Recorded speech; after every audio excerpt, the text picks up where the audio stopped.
Keith Hampson, I'll pick up one thing with you. Paul Foot says we're told lies. Might it be better if they're going to have a news blackout to be absolutely honest about it and have a complete news blackout and say we're not going to tell you anything at all, I'm afraid, chaps, you'll have to wait 48 hours. A lot of the public, I think, might be rather sympathetic to that. Well, I think a lot of my colleagues in the Commons were. They felt that there was a time when a lot of film footage was deliberately coming out of Iraq to the benefit of Saddam Hussein. He was allowing people to see situations which were definitely to his own PR effort.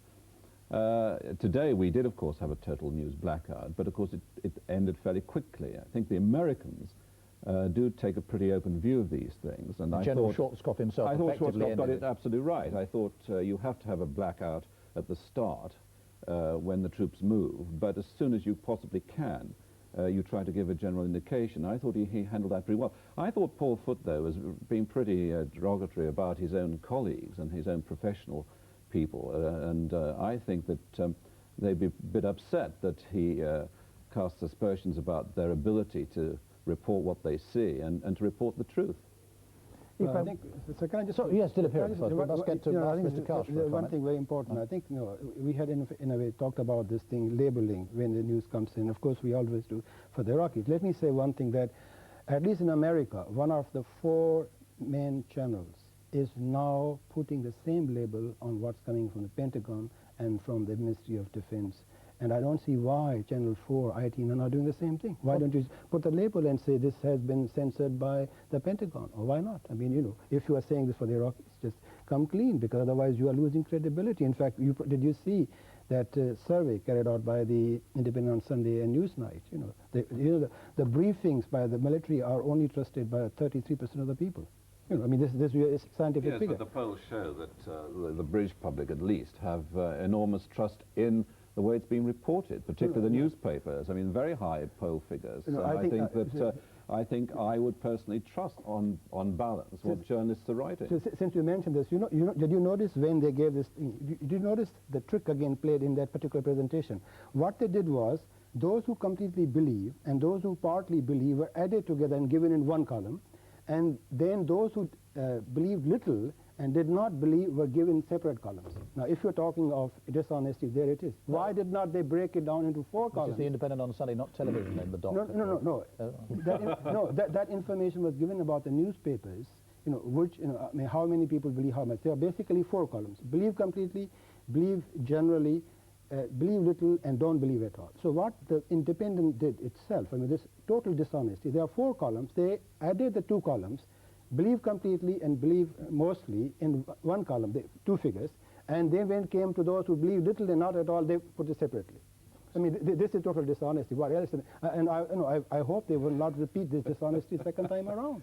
Well, you can always exaggerate anything you want. I mean, I think if you start with a prejudiced position, you can always find support. No, you will be glad to hear the whole idea of this kind of poll to be done was offered by yours truly. I gave this idea on Sunday, and they actually used it. Now, what I'm trying to say is that we at least have a scientific basis on which to say something. I think it was perfectly evident what the figures were, and they were there for people to see. I think you're just wanting to exaggerate. Can we not have an argument about what's in the way you laugh at it, the way you laugh at it, there are 4 columns, yes, 1, 2, 3, 4. Why? No consequence whatsoever to argue what is the result of an opinion poll. I mean, we must argue what we think is right and wrong.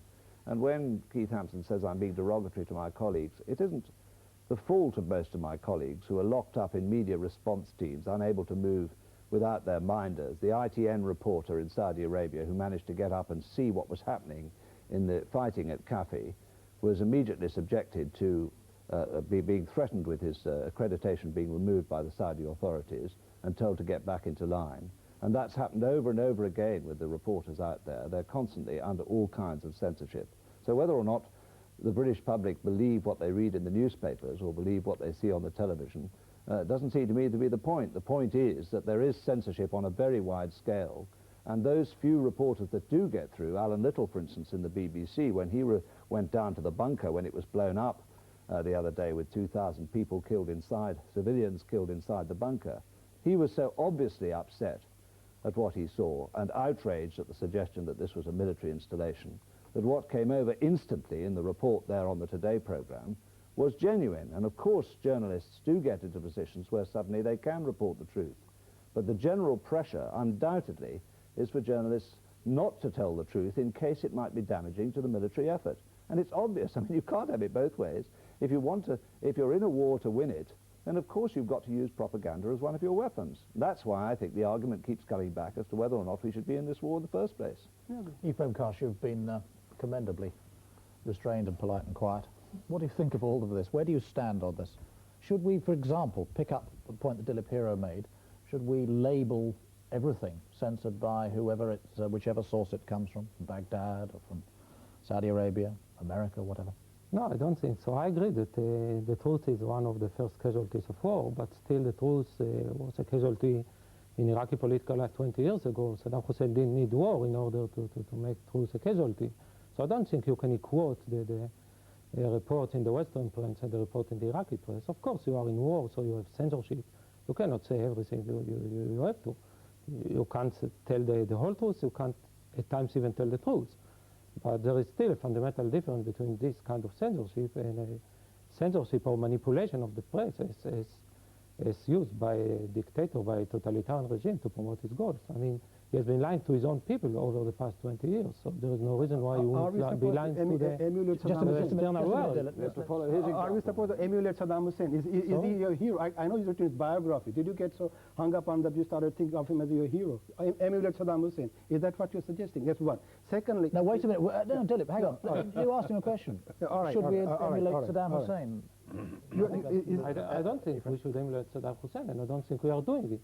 I think there is censorship in wartime because there should be a certain measure of censorship in order to save lives, in order to prevent the enemy of knowing your military plans. There shouldn't be censorship beyond this.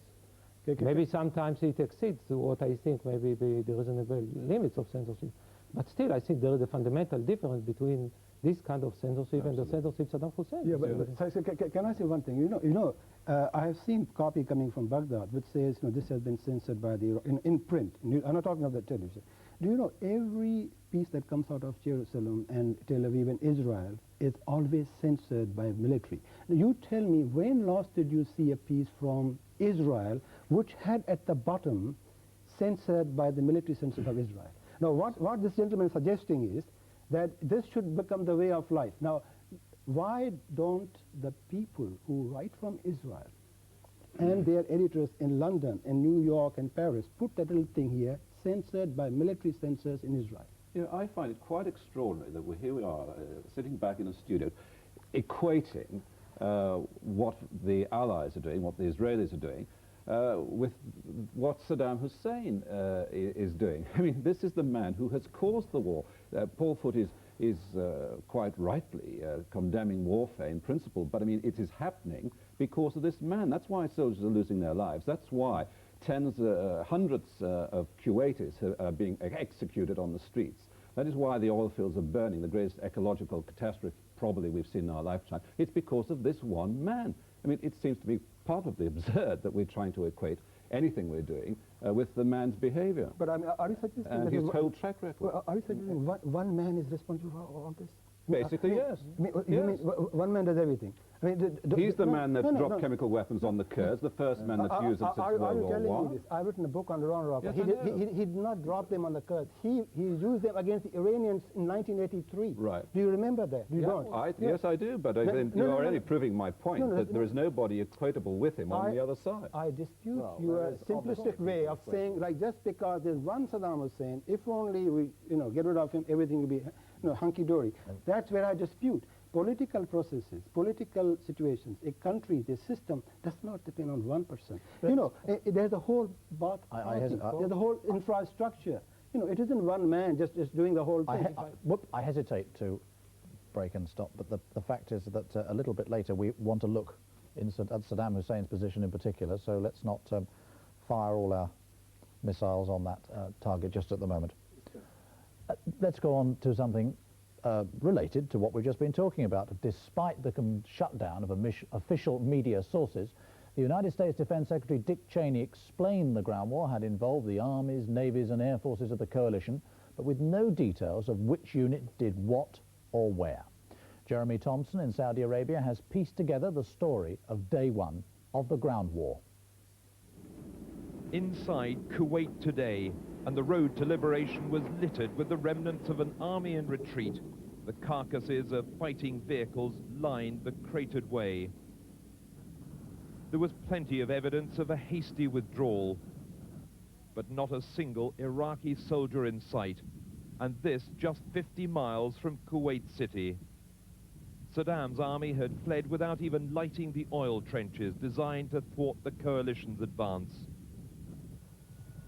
The sheer speed of the land assault had clearly caught the Iraqis off guard. The Allied commanders had always promised it would be swift and vigorous, but even they could hardly have dared hope to achieve the first day's objectives in half the time. The battle formation charged forward, meeting little resistance, sweeping towards Kuwait City in the east, cutting deep into Iraq on the west. British pilots striking targets on the battlefield were amazed at the rate of the Allied advance beneath them. Once we were airborne, we found out on the radio that our target had moved a matter of some 10 miles north due to the fact that our own troops were progressing so quickly, moving through enemy lines, that we had to attack another target. The blazing oil wells torched by the Iraqis may have hindered airmen, but they proved no barrier to the army. Distant guns boomed out against the smoke-filled backdrop of the battlefield. As the offensive began in darkness, the Allied barrage was fearsome. But surprisingly, there was little response from the Iraqis. Ahead of the artillery, Apache helicopters played a crucial role in snuffing out Saddam's defenses. Through their infrared lenses, the pilots picked out an Iraqi command post and attacked. The Apaches also proved highly effective tank killers. Even at night, armor caught in the open was no match for its Hellfire missiles. During the day, Allied convoys poured into Kuwait almost at will. The passage through Iraqi minefields had been carefully marked by combat engineers. The Marines passed an abandoned anti-aircraft battery. Then, in the distance, an extraordinary sight. Hundreds of Iraqi prisoners filing across the horizon and into captivity. Behind them, as they marched with hands on heads, a burning wellhead set alight by Saddam's army. For these Marines, day one of the land battle had been a success, though the liberation of Kuwait was far from over. Jeremy Thompson. ITN's reporter Robert Moore is with the frontline British troops. He says Royal Artillery commanders are pleased with the success of the first day of the ground war. The first day of the offensive, and after a night of heavy rain, the weather was changing constantly. This morning, sandstorms swept through this part of northern Saudi Arabia. But for the Royal Artillery, it was a successful day. They rapidly pushed into enemy territory, meeting negligible resistance while taking on Iraqi mortar and artillery units. They'd already been part of a massive artillery action. For the Americans, it had been an astonishingly successful opening thrust, their armored vehicles making rapid progress into Iraqi-held territory. Tonight, the first signs of Iraqi prisoners of war, surrendering to American forces after enduring the Allied bombardment. They were being driven over the border to Saudi Arabia, where they'll be detained in special camps. British commanders have been involved in tense tactical discussions all day.